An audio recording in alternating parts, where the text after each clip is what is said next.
واحلل عقدة من لساني يفقهوا قولي صلى الله على حبيبه سيدنا محمد وآلہ وأصحابہ أجمعین۔ پارہ نمبر 7 سورۃ الانعام، آیت نمبر 81، 82 اور 83 انشاءاللہ آج ہم لفظی ترجمے کے ساتھ اور مختصر تشریح کے ساتھ پڑھنے اور سننے کی سعادت حاصل کرنے لگے ہیں۔ حضرت ابراہیم علیہ السلام کا ذکر چل رہا ہے۔ ابراہیم علیہ السلام نے جب اپنی قوم کو تبلیغ کی کہ سورج، چاند، ستارے یہ الہ نہیں ہیں، تو پھر قوم نے کیا کیا؟ آج کی ان 3 آیات میں اس کو ہم نے پڑھنا ہے۔ آیت نمبر 81 ہے، وَحَاجَهُ قَوْمُهُ قَالَ أَتُحَاجُّونِي فِي اللَّهِ وَقَدْ هَدَانِ وَلَا أَخَافُ مَا تُشْرِكُونَ بِهِ إِلَّا أَن يَشَاءَ رَبِّي شَيْئًا وَسِعَ رَبِّي كُلَّ شَيْءٍ عِلْمًا أَفَلَا تَتَذَكَّرُونَ۔ آیت نمبر 82 ہے، وَكَيْفَ أَخَافُ مَا أَشْرَكْتُمْ وَلَا تَخَافُونَ أَنَّكُمْ أَشْرَكْتُمْ بِاللَّهِ مَا لَمْ يُنَزِّلْ بِهِ عَلَيْكُمْ سُلْطَانًا فَأَيُّ الْفَرِيقَيْنِ أَحَقُّ بِالْأَمْنِ إِن كُنتُمْ تَعْلَمُونَ۔ اور آیت نمبر 83 ہے، الَّذِينَ آمَنُوا وَلَمْ يَلْبِسُوا إِيمَانَهُم بِظُلْمٍ أُولَٰئِكَ لَهُمُ الْأَمْنُ وَهُمْ مُهْتَدُونَ۔ پہلی آیت نمبر 81 کے اندر جب ابراہیم علیہ السلام نے اپنی قوم کو کے سامنے وہ دلائل رکھے سورج، چاند، ستاروں کے حوالے سے کہ یہ تو چھپ جانے والی چیزیں ہیں اور یہ خدا نہیں ہو سکتے، میں لہٰذا ان سے بری ہوں، بیزار ہوں، اس بات کا اعلان کیا۔ جب قوم کے پاس اس کا کوئی جواب نہ تھا تو ہوتا کیا ہے، اگر 2 فریق آپس میں کسی بات میں ان میں تلخی ہو جائے تو پھر بات جھگڑے تک چلی جاتی ہے۔ اگر ایک فریق نہ مان رہا ہو تو یہاں بھی کچھ ایسا ہی ہوا۔ پھر قوم جو ہے ابراہیم علیہ السلام سے جھگڑنے لگی اور ان کو دھمکیاں دینے لگی اور کہنے لگے کہ اے ابراہیم، تم ہمارے خداؤں کی بے عزتی کرنے سے باز آ جاؤ، رک جاؤ، اگر تم نہ رکے تو پھر تم ان کے غضب کا شکار ہو جاؤ گے، یعنی اگر ہمارے یہ الہ خدا ناراض ہو گئے نا تمہارے اوپر تو تمہارا کچھ نہیں بچے گا۔ عجیب و غریب دھمکیاں وہ دینے لگے، اور پھر اگر تم پکڑے گئے، تمہارے اوپر کوئی مصیبت آ گئی نا، پھر کوئی رہائی کی صورت بھی نہیں نکلے گی۔ اس قسم کی باتیں جو ہیں وہ جب کرنے لگے، قرآن مجید نے اس کو اس آیت کے اندر کیسے بیان کیا، اس کو ہم پڑھنے لگے ہیں۔ وَحَاجَهُ قَوْمُهُ، واو اور حاجہ، اس کا مطلب ہوتا ہے جھگڑنا، اور جھگڑنے لگے ہو ان سے، یعنی ابراہیم علیہ السلام سے جھگڑا کرنے لگے، قومہ، آپ کی قوم، یعنی ان کی قوم، یعنی ابراہیم علیہ السلام کی جو قوم ہے وہ ان سے جھگڑا کرنے لگی۔ جب وہ جھگڑنے لگے تو قال، ابراہیم علیہ السلام بولے، انہوں نے فرمایا، اتحاجونی، کیا تم میرے ساتھ جھگڑا کرتے ہو،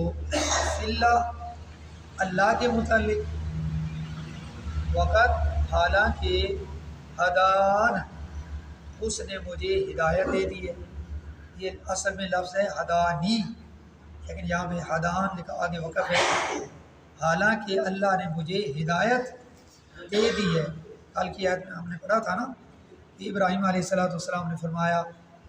لَئِن لَّمْ يَهْدِنِی رَبِّی، اگر میرا رب مجھے ہدایت نہ دیتا۔ تو یہاں پہ ہے کہ اللہ نے مجھے ہدایت دے دی ہے اور تم میرے ساتھ میرے اللہ کے متعلق جھگڑا کر رہے ہو۔ اور سنو وَلَا أَخَافُ، واو اور لا اخاف، میں نہیں ڈرتا، اخاف واحد متکلم، ابراہیم علیہ السلام اپنے متعلق کہہ رہے ہیں ان کو کہ لا اخاف، میں نہیں ڈرتا، ما تشرکون بہ، ما تشرکون ان سے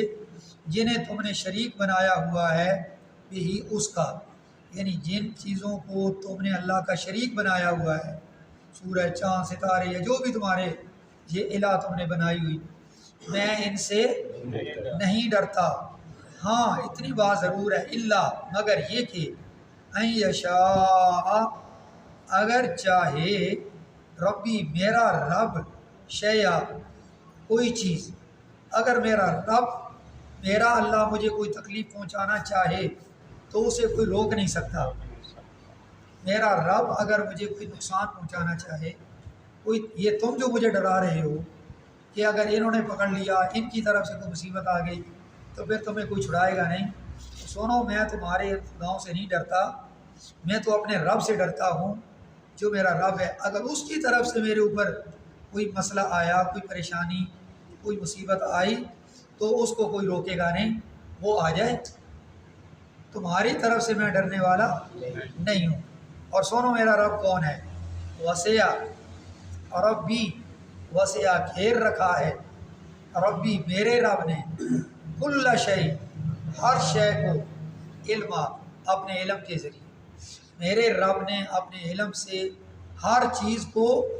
گھیرا ہوا ہے۔ یہ تمہارے جتنے بھی تم نے الہ بنائی ہوئی ہے نا، یہ سارے کے سارے میرے رب کے گھیرے میں ہیں، میں بھی، تم سب بھی، یہ سب بھی، کائنات کی ہر چیز اللہ کے گھیرے میں ہے، اللہ کے علم کے، اللہ ہر چیز کو جاننے والا ہے۔ یہ بات کہہ کے ان کو فرمایا افلا تتذکرون، تو کیا تم نصیحت قبول نہیں کرو گے؟ یعنی پھر تبلیغ، پھر ان کو یہی نصیحت کہ باز آ جاؤ، رک جاؤ، یہ خدا نہیں ہو سکتے، میرا رب جو ہے اس کے قریب آ جاؤ، اس کو مان لو۔ افلا تتذکرون، کیا تم نصیحت قبول نہیں کرو گے؟ اور آیت نمبر 82 وکیف، واو اور کیفا، کیسے، اخاف میں ڈروں، یعنی میں کیسے ڈروں، ما اشرکتم ان چیزوں سے جن کو تم نے شریک بنا رکھا ہے، یعنی اللہ کا جن چیزوں کو تم نے شریک، میں ان سے کیسے ڈروں، ولا تخافون، حالانکہ تم نہیں ڈرتے، انکم بے شک تم نے، اشرکتم ان چیزوں کو شریک بنایا ہوا ہے، باللہ اللہ کے ساتھ، جب تم نہیں ڈرتے ان چیزوں کو اللہ کا شریک بنا کر تو میں کیسے ڈروں؟ ڈرنا تو تمہیں چاہیے تھا کہ تم نے ان چیزوں کو اللہ کا شریک بنا دیا۔ جب تم نہیں ڈرتے، دعویٰ بھی تمہارا، ان کے ساتھ تعلق تمہارا ہوگا، میرا تو ان سے کوئی تعلق واسطہ نہیں ہے، میرا تعلق تو میرے اپنے رب کے ساتھ ہے، جس نے مجھے پیدا کیا، جو میرا رب ہے، میرا اللہ، میرا پالنے والا، ہر چیز کو پیدا کرنے والا، میں تو اس کے سامنے جھکا ہوا ہوں، میرا رب تو وہ ہے۔ جب تم نہیں ڈرتے تو میں کیسے ڈروں ان چیزوں سے جن کو تم نے اللہ کا شریک بنایا، ما لم ینزل، جب کہ نہیں اتاری ہی ان کے متعلق اللہ نے، علیکم تمہارے اوپر، سلطانن کوئی دلیل، اللہ نے تمہارے لیے کوئی دلیل بھی نہیں اتاری جس وجہ سے ہم اس کو مان لیں کہ چلو اللہ نے فرمایا کہ یہ تمہارے خدا ہو سکتے ہیں، ان کو مان لو۔ کوئی تمہارے پاس دلیل ہے؟ اگر ہے تو مجھے بھی بتاؤ۔ جب اللہ نے کوئی دلیل ہی نہیں اتاری ان کے متعلق تو پھر ان سے میں کیسے ڈروں؟ تم خود بھی نہیں ڈرتے۔ اب پھر فرمایا یہ باتیں کر کے نا اپنی قوم کے سامنے، فرمایا فَأَيُّ الْفَرِيقَيْنِ، اب خود فیصلہ کرو، ایون کون سا، فریقین دونوں فریقوں میں سے، دو فریق ہے نا، ایک فریق ابراہیم علیہ السلام اور ایک فریق قوم بن گئی، تو فرمایا ان سے پوچھ رہے ہیں ایُّ الفریقین دونوں فریقوں میں سے کون ہے احق کو زیادہ حقدار بالامن، امن اور سلامتی کا، اب فیصلہ کرو اور بتاؤ کہ ہم دونوں میں سے امن اور سلامتی کا حقدار زیادہ کون ہے، ان کنتم تعلمون اگر تمہیں کوئی تھوڑا بہت علم ہے، اگر تمہاری کھوپڑی میں تمہاری عقل میں کوئی بات آ رہی ہے، تو جو بات میں تمہارے سامنے رکھ رہا ہوں، اگر اللہ نے ان کے لیے کوئی دلیل بھی نہیں اتاری، پھر بھی تم ان کو اللہ کا شریک بنا رہے ہو اور پھر ڈرتے بھی نہیں ہو، اور میں کیسے ڈروں، تو بتاؤ کہ زیادہ حق پہ کون ہے، اگر علم سے کام لوگے، عقل سے کام لوگے، تو فیصلہ تمہارا یہی ہوگا کہ میں امن اور سلامتی پر، کیونکہ میرا اللہ جو ہے وہ حق ہے۔ اور آخری آیت ہے آیت نمبر 83، فرمایا الذین وہ لوگ آمنو جو ایمان لائے، ولم یلبسوا اور انہوں نے نہیں ملایا، یعنی خلط ملط نہیں کیا، ایمانہم اپنے ایمان کو بظلم ظلم کے ساتھ، ایسے لوگ جو ایمان لے آئے اور پھر اپنے ایمان کو ظلم کے ساتھ ملایا نہیں،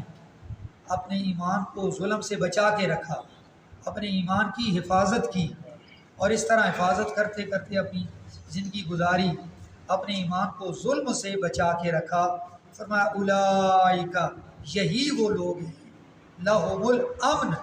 جو امن والے ہیں، جو سکون میں ہوں گے، جو سلامتی میں ہوں گے، وہم مہتدون اور یہی لوگ ہدایت یافتہ ہیں۔ ابراہیم علیہ السلام نے یہ بات اس وقت اپنی قوم کو کہی تھی، اللہ پاک نے اس کو قرآن کا حصہ بنا دیا، اور آج ہمارے لیے بھی یہی بات موجود ہے کہ جو لوگ ایمان لے آئے اور پھر ایمان کو خالص رکھا، اس میں ظلم کی آمیزش نہ کی، ظلم کو نہیں ملایا، تو یہ لوگ امن والے ہیں اور یہ لوگ ہدایت یافتہ ہیں، کسی سے سرٹیفکیٹ لینے کی ضرورت نہیں ہے، اللہ پاک نے خود ہی سرٹیفکیٹ عطا کر دیا کہ جن لوگوں کا ایمان خالص ہے، اس میں ظلم نہیں ہے، زیادتیاں نہیں ہیں۔ اچھا، یہاں پہ یہ جو جب آیت اتری نا، یہ آیت جو ابھی میں نے آپ کے سامنے رکھی، آیت نمبر 83، جس وقت یہ آیت نازل ہوئی قرآن مجید کی، تو حضرت ابن مسعود رضی اللہ تعالیٰ عنہ فرماتے ہیں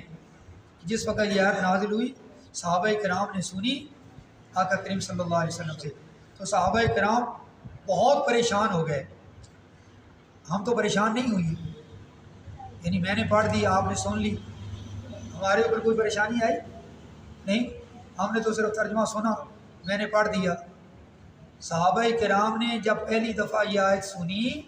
تو صحابہ کرام ڈر گئے اور پریشان ہو گئے۔ پریشان کیوں ہوئی؟ اور آقا کریم صلی اللہ علیہ وسلم کی خدمت میں عرض کرنے لگے کہ یا رسول اللہ صلی اللہ علیہ وسلم، اینا لم یظلم نفسہ، ہم میں سے کون ایسا ہے جس نے اپنے آپ پر ظلم نہ کیا ہو؟ کون ہے یا رسول اللہ؟ اس سے تو کوئی بچے گا نہیں، ہم میں سے تو ہر کوئی اپنے آپ پہ ظلم کرتا ہے، یعنی اپنے اوپر زیادتی کرنا، کیونکہ لفظ ظلم ہے نا، ایمانہم بظلم، یا رسول اللہ اینا کون ہے ہم میں سے لم یظلم نفسہ، جس نے اپنی ذات پر اپنے آپ پر ظلم، ہم اپنے آپ پہ کتنے ظلم کرتے ہیں، اپنے ساتھ کتنی ناانصافیاں کرتے ہیں، اپنے اوپر کتنی زیادتیاں کرتے ہیں۔ تو صحابہ نے جب یہ عرض کی تو آقا کریم صلی اللہ علیہ وسلم نے مسئلہ حل فرما دیا، اور ہمارے لیے بھی آسانی ہو گئی۔ حضور نے فرمایا کہ سنو، یہاں ظلم سے مراد گناہ نہیں ہے، بلکہ یہاں ظلم سے مراد شرک ہے، کیونکہ صحابہ تو ڈر گئے نا کہ گناہ تو ہر آدمی کرتا ہے، ہم گناہ نہیں کرتے ہیں نا، تو چونکہ لفظ قرآن میں تو بظلم تھا، گناہ کا، تو جب حضور نے فرمایا کہ یہاں ظلم سے مراد کیا ہے؟ شرک، یعنی جو آدمی ایمان لائے اور انہوں نے اپنے ایمان کو شرک سے بچا کے رکھا، یہ لوگ امن والے ہیں اور ہدایت والے ہیں، جس طرح حضرت لقمان علیہ السلام نے اپنے بیٹے کو نصیحت کی تھی اور کہا تھا یا بنیا، اے میرے بیٹے، لا تشرک باللہ، اللہ کے ساتھ کسی کو شریک مت بنانا، ان الشرک لظلم عظیم، بے شک شرک جو ہے یہ بہت بڑا گناہ ہے، لظلم عظیم، یہاں دیکھو شرک کو ظلم کہا گیا ہے۔ تو آقا کریم صلی اللہ علیہ وسلم نے جب یہ بات ارشاد فرمائی تو پھر صحابہ کو تسلی ہو گئی، اور الحمدللہ ہمیں بھی تسلی ہو گئی کہ یہاں ظلم سے مراد جب گناہ نہیں ہے، گناہ تو ہم روزانہ پتہ کتنے کر جاتے ہیں۔ آج ہم نے 3 آیتیں جو پڑھی ہیں، جو کچھ سمجھا اللہ پاک یاد رکھنے اور پھر اس کے مطابق زندگی گزارنے کی توفیق عطا فرمائے، آمین ثم آمین۔